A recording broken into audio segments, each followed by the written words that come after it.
Thank you. Good evening, everybody. We are so thrilled to see a packed house for this evening's event. It shows that you're interested, you want to learn, you care about what's going to happen in Eastern Collier County, so we're really delighted. How many of you are familiar with the acronym RLSA? Okay, some. How about HCP? Okay, even fewer. Well, for those of you who are very familiar and those of you who could not tell me what RLSA stands for to save your life, don't worry. The purpose for tonight is to really educate you on what's going on in Eastern Collier County, why it's important, why you should care, and what you can do. So here's going to be the flow for the evening. It's going to actually be a couple of presenters, myself and my colleague, April Olson. So I'm going to tee things up. Then April Olson, our Senior Environmental Planning Specialist, is going to tell you about the Collier County Rural Land Stewardship Area, RLSA overlay. And that will be followed by information on the Federal Habitat Conservation Plan for Eastern Collier County, the HCP. And it was going to be an HCP presentation by Amber Crooks, our Environmental Policy Manager. She put it together, but she's under the weather today, so sorry you're stuck with me to learn about the HCP. I hopefully will be able to fill Amber's shoes sufficiently. We're not going to be going into the gory details about these programs. That would take all night, so we won't do that to you. But what we want to do is give you an overview. Let you know the bottom line from the Conservancy's perspective. And if you'd like to learn more, we have handouts in the back that give additional information and links to our website, so you can really get down into the weeds if you would like to, and we encourage you to as a follow-up. After both of the segments are done, we'll open it for questions and answers. So let's get started, teeing things up. When we talk about Eastern Collier County in the reference for this evening, we're really talking in terms of the area that is east of Golden Gate Estates, north of I-75, north of the Florida Panther Wildlife Refuge, this area shaded that encompasses about 300 square miles, 195,000 acres. It is a long way from the coastal urban area. It surrounds the Immokalee urbanized area. Here you have Lake Trafford as a point of reference. This is the Camp Keys Strand. This is the Ocallaway-Coochie Slough in far eastern Collier County. And if you've ever been by Ave Maria and wondered why is there a town out seemingly in the middle of nowhere, well, here's Ave Maria. It really isn't seemingly in the middle of nowhere. It is pretty far out there. And this is the proposed town of Rural Lands West. So when we talk about Eastern Collier this evening, this is the area that we're talking about. And we'll be talking about it at a county local level in terms of the Rural Land Stewardship Area, and at a federal permitting level for an incidental take permit, also known as a habitat conservation plan, at the federal level after we talk about the county side of things. So I'm going to turn things over to my colleague April to take you through the RLSA. Welcome everybody. It's so wonderful to see a lot of bright, shiny, happy faces. This is truly a very important topic, and we feel that every citizen of Collier County should understand plans for the RLSA in Eastern Collier County. So Collier County has plans that would allow 43,300 acres of new towns to be built out in the RLSA, the area that Nicole just showed you. And why should you care? How will these new towns impact you, and what can you do to make it better? These are all questions that we hope to answer today. But that many acres of new towns still leaves several unanswered questions that we will only know as these new towns unfold, such as how will 43,300 acres of new towns impact traffic? And will our taxpayer dollars go towards these new towns instead of making our area more resilient against flooding and storm surge? And how will 43,300 acres of new towns with approximately 100,000 new rooftops, fertilized yards, and driveways impact our already worsening water quality crisis? And how about the Florida panther and other listed species that call the RLSA home? What will happen to them? And also, Many of the new towns that are proposed are going to be within agricultural lands. So what will happen to our food supply is tens of thousands of acres are converted to these new towns. So these are all questions and topics that we need to stay diligent as each new town unfolds. So as Nicole mentioned, the RLSA, it's a mouthful, stands for Rural Land Stewardship Area. And the reason why it's so important that we bring this up and talk about it today and everybody understands what's going on is because we're in the middle of a review of this program. And there are a lot of fundamental flaws with the program, and so now is the time to fix it.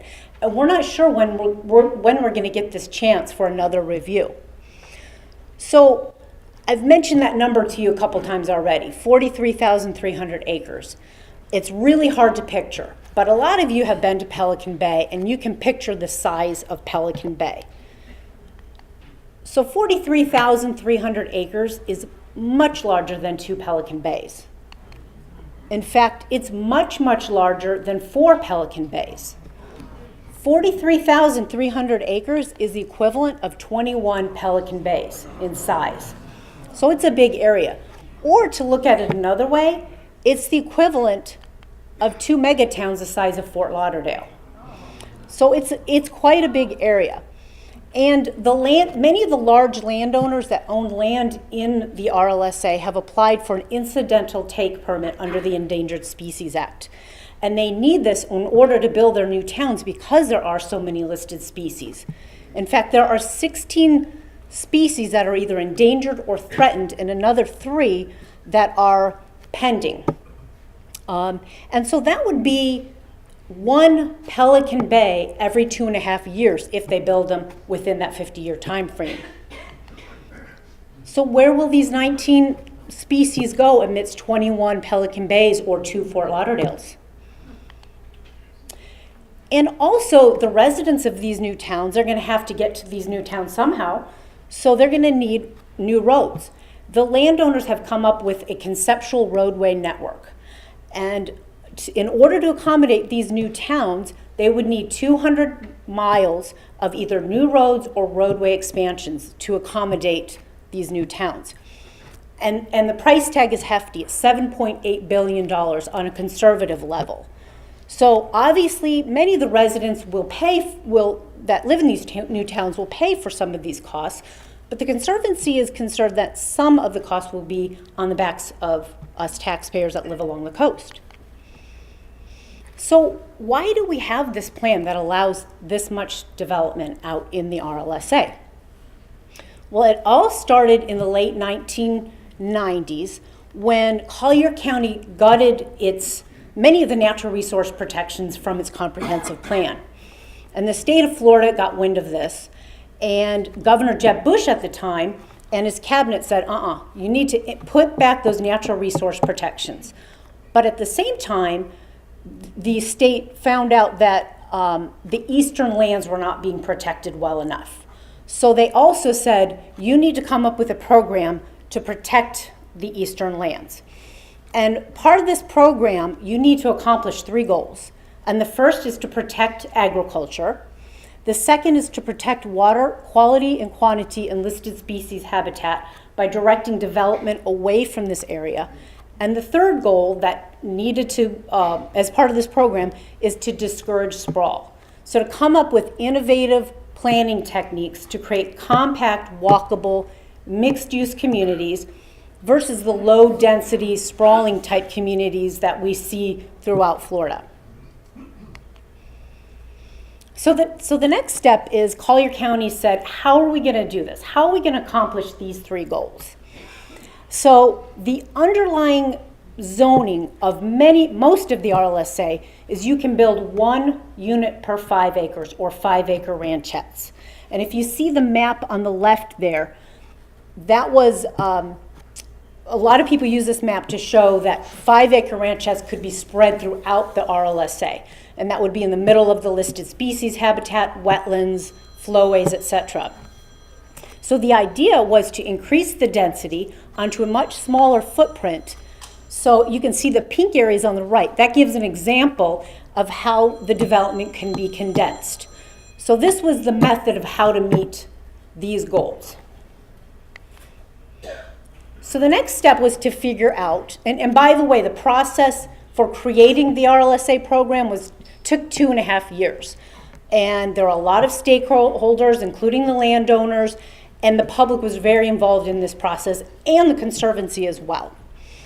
So the next step was to figure out how to incentivize the landowners to become, to want to be able to condense the development onto a smaller footprint.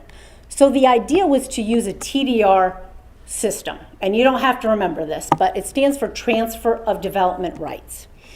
And the RLSA program was a TDR program on steroids, and I'm going to explain this to you in a second. But if you look at the figure on the far left, okay, it says traditional, let's see if I can get this, right here, okay? Those are the sending sites in a typical TDR program. Those are the areas that are to be protected. They have the flowways, the wetlands, and the listed species habitat. So the idea is to direct development towards the receiving sites down here. Those are the less environmentally sensitive lands, okay? So, and the incentive in a traditional TDR program is to increase the amount of homes you can build on the receiving site. So instead of 5-acre ranchettes, you can now build 4 homes, up to 4 homes per acre in the case of the RLSA. So as I mentioned the steroids part, here's where that comes in. This map in the middle, and I'm going to show you that in a second, this is how the landowners can earn credits. So the RLSA system is based on a credit system. And the landowners need to earn 8 credits in order to develop on 1 acre of land. These 2 figures on the right, it just kind of, I put them there to show you how complex the system is. If you had a PhD in planning, you may understand how it works, but I seriously doubt it. So right now, just understand that it's based on a TDR program, and the landowners need to earn credits. Okay, sorry about that. So the map in the middle, that shows you where the sending lands are. If you can see the dark blue, I guess I should put my glasses on because I can't see that little thing. Okay, so the dark blue areas and the green areas, those are the flowways and the wetlands. The gray areas are the listed species habitat. Those are the areas that the landowners can earn credits for not building on, okay? And this map right here is the actual RLSA overlay map. And if you see the pink areas, those are the areas where the new towns can go. Those are the receiving sites, okay? And by the way, it's important to note that the sending map there is based on science from 2000. So obviously things have changed as far as listed species habitat goes, but it's still based on the year 2000. Okay, so now let's fast forward to 2.5 years. If you remember, I told you this is a 2.5 year process in order to create the RLSA program. So what did the public think they were getting? What did the county commissioners think they were getting? And what did county staff think were getting? These are 2 quotes from the Board of Collier County Commissioners Executive Summary. This is what they read when they voted on the program. And I'm going to highlight the red areas. It says the 8 credit requirement will set aside approximately 16,800 acres, or 9% of the study area. So remember, that's in the clustered development. So only 9% of the RLSA would be developed. And what did staff think? This is what staff said on that same report. It is believed that the adoption and implementation of the rural land stewardship area will not result in an increase to the total number of allowable dwelling units, those are homes, or population in the eastern area. So that means that with or without the program, the population would be the same and the number of homes would be the same. So here's a nice graph of what we were told, what people thought they were getting. That development would be on 9% of the land, and the rest of the RLSA would be set aside for conservation or ag. And the Conservancy thought, hey, this is a great deal. But let's fast forward to the first review of the program. We're now in the second. Oops, Oh my gosh, look at the pink areas. Instead of 16,800 acres being available for new towns, it was actually 43,300 acres, which is the 21 Pelican Bays that I mentioned to you. And in addition to that, the landowners could still build those 5-acre ranchettes outside of that area. So instead of a 9% area that could be developed, it was 47%. And the Conservancy thought this was a bad deal, and a lot of the public were shocked. So here's a comparison of that 16,800 acres on the left to the 43,300 acres on the right. And the pink areas are just examples that equate to that many acres. So that's what we were told to reality. And back to that Pelican Bay example, instead of 8 towns the size of Pelican Bay, we now have 21. So how did this happen? How did it go from what we're told to reality? Well, 2 policies were added just days before the program was adopted, in between the transmittal hearing and the adoption hearing. And the first were early entry bonus credits were added. And that was added in order to jumpstart the program, okay, to get the landowners involved, because it's a voluntary program. And that added about 27,000 credits. And the second policy, landowners could earn restoration credits. And that added over 100,000 credits, a lot. But the kicker is, they could earn a lot of credits for just saying their land has the potential for restoration as well. So these 2 policies increased the development area 2.5 times what people thought they were getting. And that wasn't disclosed. So, so now we know what we were told and what we got. What do? Do we put our heads in the sand? Do we give up? Do we throw in the towel? Or do we fight? The Conservancy is going to fight, because that much increase in the development area is going to have a lot of impacts to all those listed species that I talked about. It's going to impact the quality of life for future generations. Not just in eastern Collier County, but all over Collier County. And it could very well affect your taxpayer dollars. We're in a fight because that much development will jeopardize the recovery and the survival of the endangered Florida panther. And as you can see all these dots on this map, that's panther telemetry. You can see that they roam, this is their habitat. The pink areas are the primary panther habitat. And approximately 3/4, I believe, of the RLSA is within primary panther habitat. And a lot of these new towns, that's where they're going to be built. So the Conservancy is also going to continue to fight, because remember that roadway network I showed you? The proposed roads that they want built are going to cross primary panther habitat as well, and impact many other listed species out there. The map on the right, you can see the purple X's. That's the panther mortality in the RLSA, and you can see they're already regularly getting killed on roads in the RLSA. So adding more roads is going to create more problems.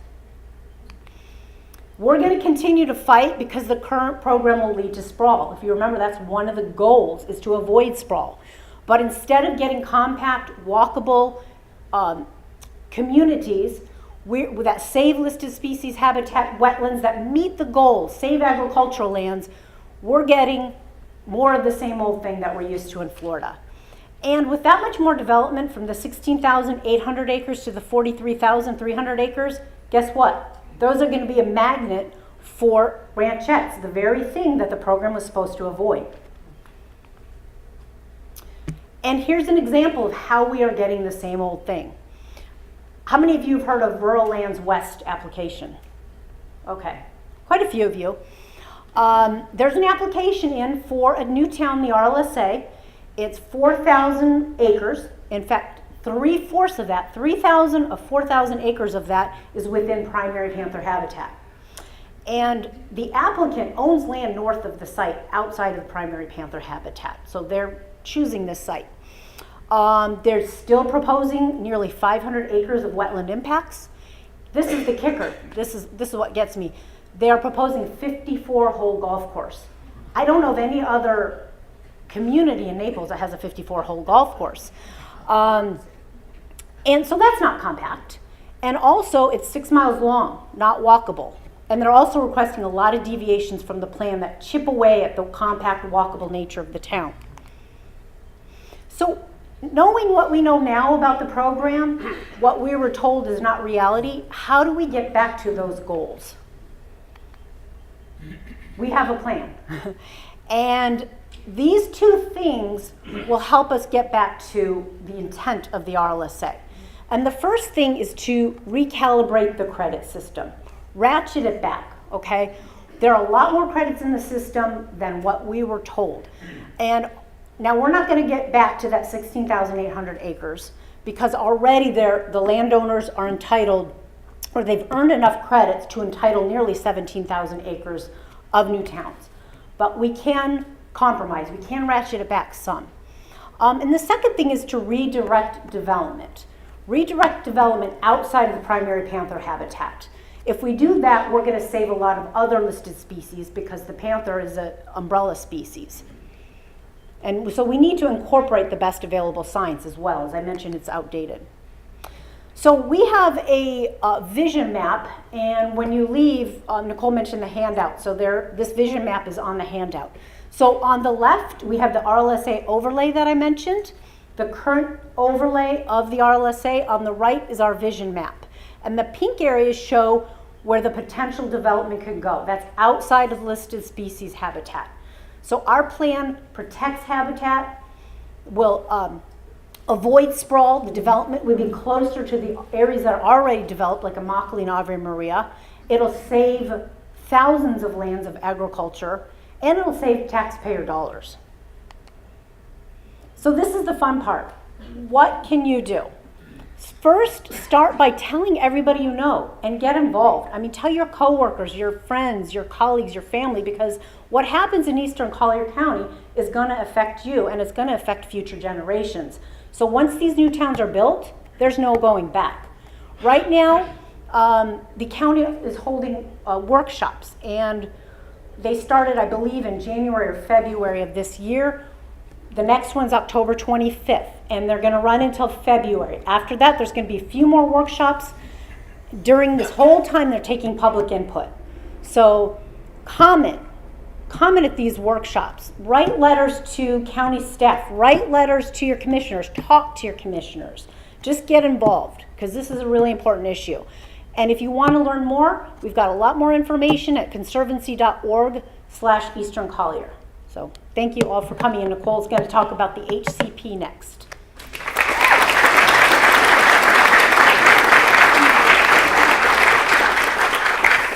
Okay, thank you, April. And now that we have gone through the county, the local side of things, we're going to shift gears and talk about the federal component of the Eastern Lands and the Eastern Collier Multiple Species Habitat Conservation Plan, or HCP.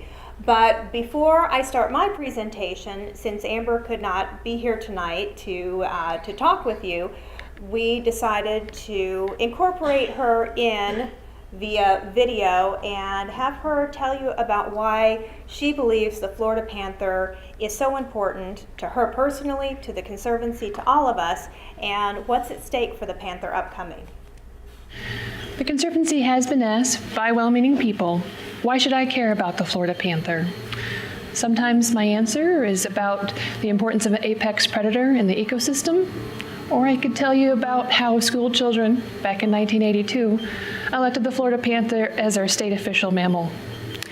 Or I could talk about biodiversity and how important it is to protect our rare and unique species in a state that already, unfortunately, is third in the nation for having the most endangered and threatened species. But I think the answer, for me anyways, is that the Florida panther is a symbol of old Florida, of real Florida. Without the lands that the Florida panther needs to survive and ultimately recover, we will lose areas that we like to go hiking in. We would lose areas that we need for storing floodwaters. And we would lose areas that we need to replenish our drinking water supplies. Without lands that the Florida panther needs, we may lose other species as well from South Florida. The Florida panther has been here for millennia. It's part of our natural history, and it's also a surrogate for our quality of life. Even though it's believed that the Florida panther population is at its highest point, from a low of perhaps a dozen or so panthers, we're at a make it or break it point for the Florida panther. In the next few years, major decisions will be made. Things such as development on tens of thousands of acres of Florida panther habitat, setting the bar for Florida panther recovery, what protections need to go into place when Florida panther habitat is being developed, and also a review of the Florida panther's protected status under the Endangered Species Act. All of these things will be decided soon. Decisions that are made today will affect the fate of Southwest Florida as well as the fate of the Florida panther. Please join the Conservancy of Southwest Florida in our fight to save the Florida panther.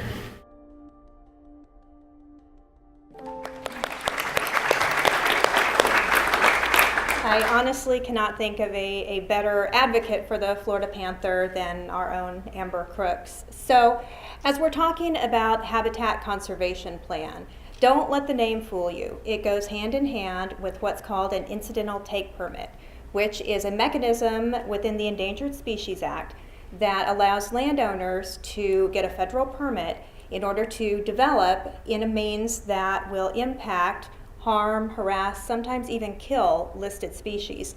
So don't let the nice name fool you. Habitat conservation plans have enormously serious consequences. Now, they are used fairly regularly. Some are better than others, but from the Conservancy's perspective, this Eastern Collier County multiple species habitat conservation plan is really going to be enormously detrimental if it is actually approved. It, as April mentioned, would cover 19 species, 16 that are already listed, and 3 candidate species. And here's a picture of all of the species that would be covered under this massive incidental take permit.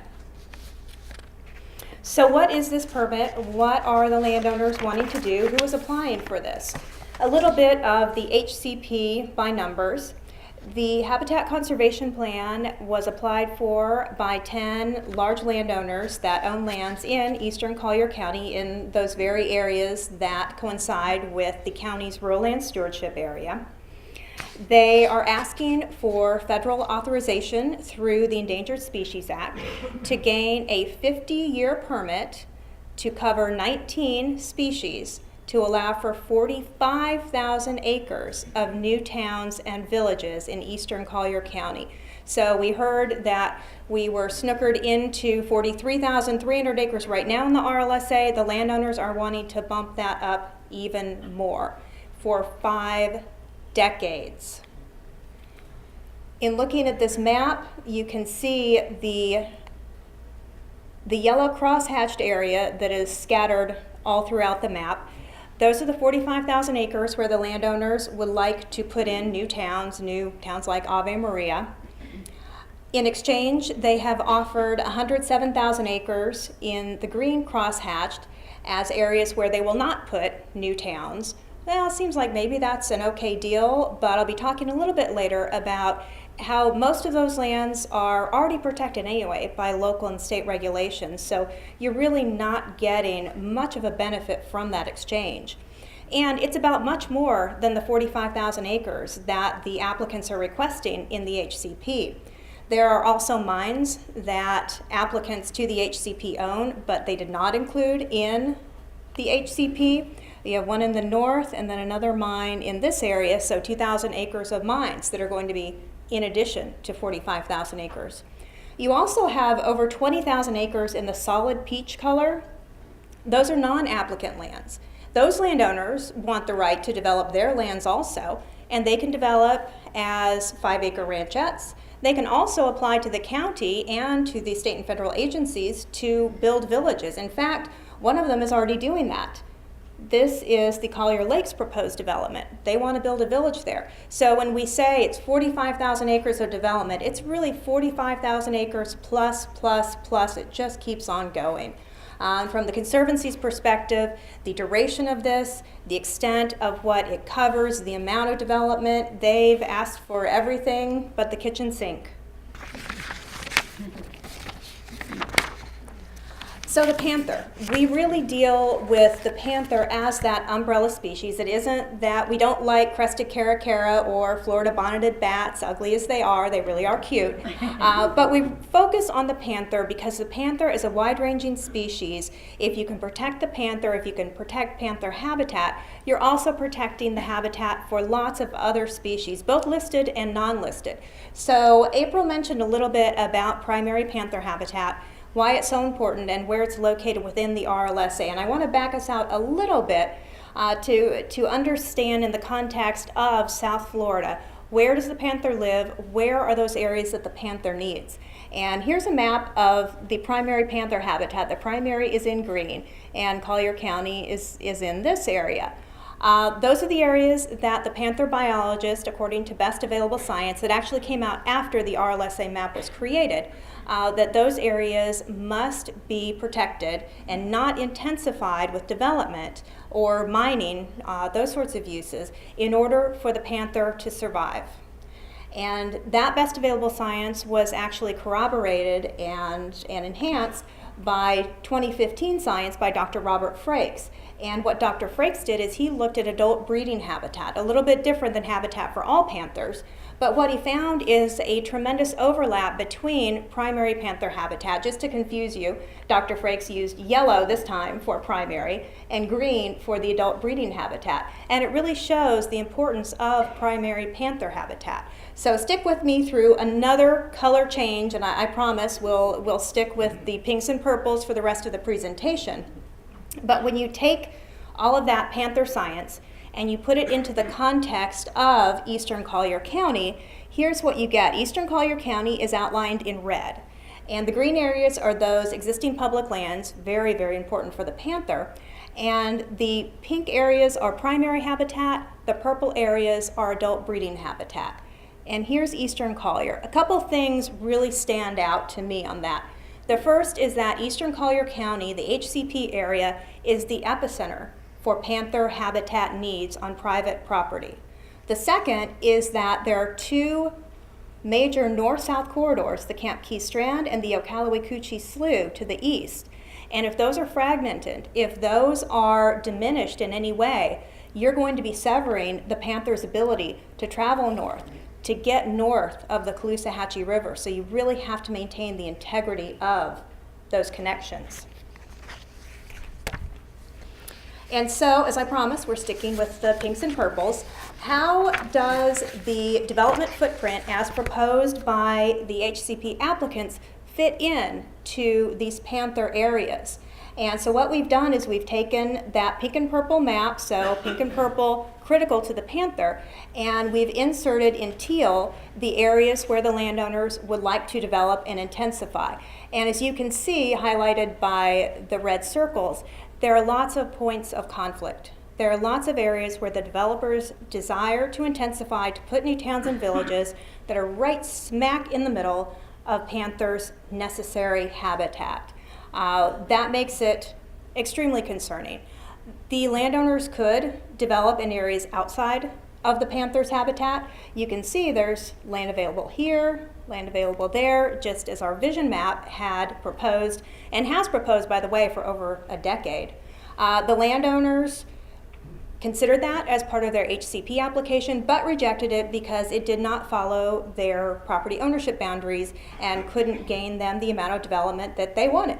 So what do you say to that? Well, it's inconsistent with the Endangered Species Act, and that is the document that needs to override.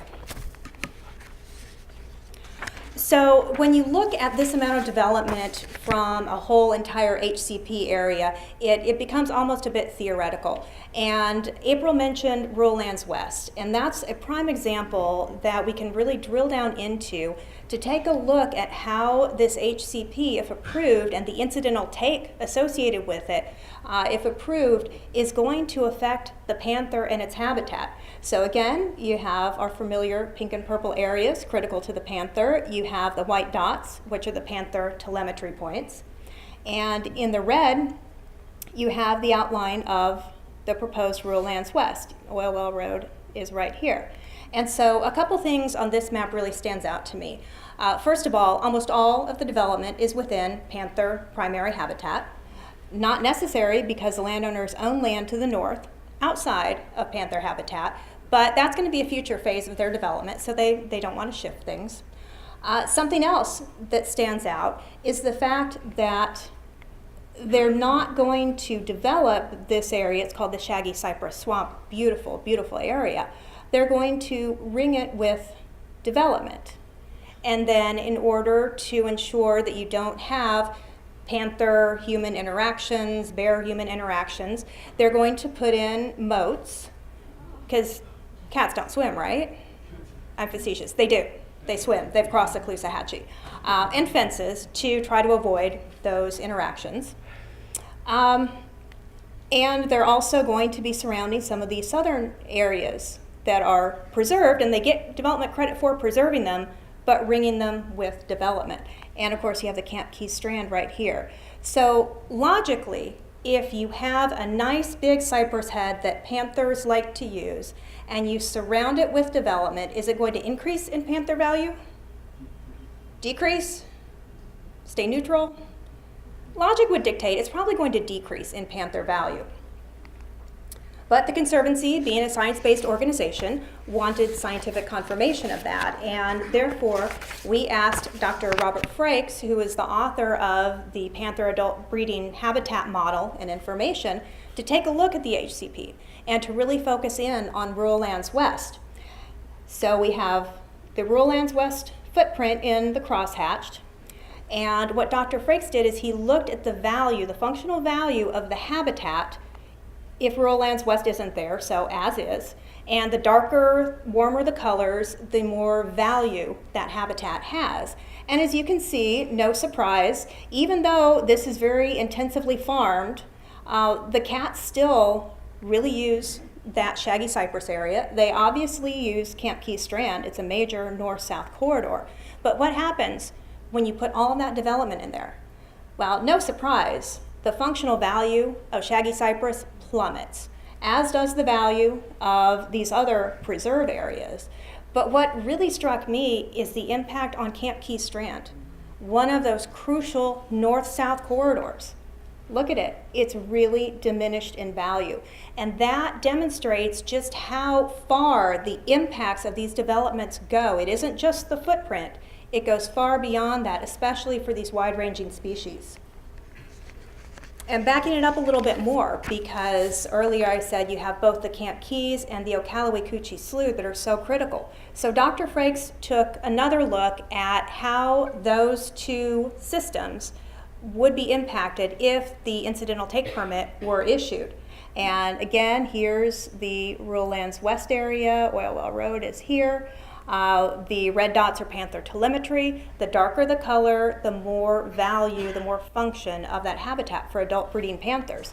And you can see right now, even though there are some pinch points in the Camp Key Strand and those need to be fixed for flow, those areas are still very valuable as is for panthers. All of a sudden, you start ringing with the development and you create pinch points. All of these blue arrows show pinch points. You create fragmentation. You've really impacted the Camp Keys Strand connectivity. On the Ocallaway-Coochie Slough side, here again, if you've heard of Summerlin Swamp or the horse trials area, the landowners want to really pinch this area with development.